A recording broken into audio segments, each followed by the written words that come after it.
4 ارکان ہیں. کتنے؟ 2 فرض اور 2 واجب. پہلا فرض یہ تھا کہ آپ لوگوں نے نیت کرنی تھی جو آپ نے ادھر ایئرپورٹ سے کر کے آئے ہو. یہ پہلا فرض آپ کا مکمل ہو گیا. دوسرا فرض کیا ہے کہ باوضو ہو کر اللہ کے گھر کا طواف کرنا ہے. کیا ہو کر؟ باوضو ہو کر. اگر آپ کا وضو ٹوٹ گیا اور آپ لوگوں نے ایک بھی قدم اللہ کے گھر کا طواف بغیر وضو بھی کیا تو آپ کا طواف نہیں ہوگا.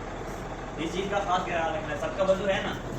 اللہ کے گھر کا طواف کرنے کے بعد 2 رکعت نماز واجب الطواف ادا کرنے سے نوافل جو مقام ابراہیم پہ ادا کریں. مقام ابراہیم پہ اس وقت کوئی جگہ نہیں ہوتی. ہمیں جہاں بھی جگہ ملے وہاں جا کے ہم نے وہ نماز نوافل ادا کریں گے. اور باقی اس کے بعد صفا مروہ کرنا ہے. صفا مروہ کے بعد پھر آپ لوگوں نے اپنے سر کے بال کٹوانے. پھر آپ کا عمرہ کمپلیٹ ہو جائے گا. اللہ کے گھر کے کتنے چکر لگانے ہیں؟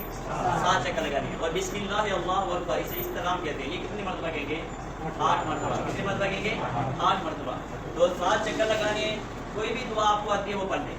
یہ نہیں ہے کہ کوئی پابند ہے. اس طرح ہمارے یہ 7 چکر مکمل ہو گئے. اس کے بعد ہم نے جا کے 2 رکعت طواف واجب اور ادا کرنی ہے. اس کے بعد زمزم کا پانی پئیں گے اور صفا مروہ کی طرف جائیں گے. صفا سے لے کے مروہ تک آپ کا 1 چکر ہو جائے گا. کیا ہوگا؟ صفا کی پہاڑ سے لے کر مروہ کی پہاڑ تک کتنے چکر ہو جائیں گے؟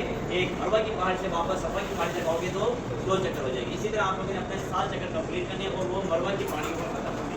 کس پہاڑی کے اوپر ختم ہوں گے؟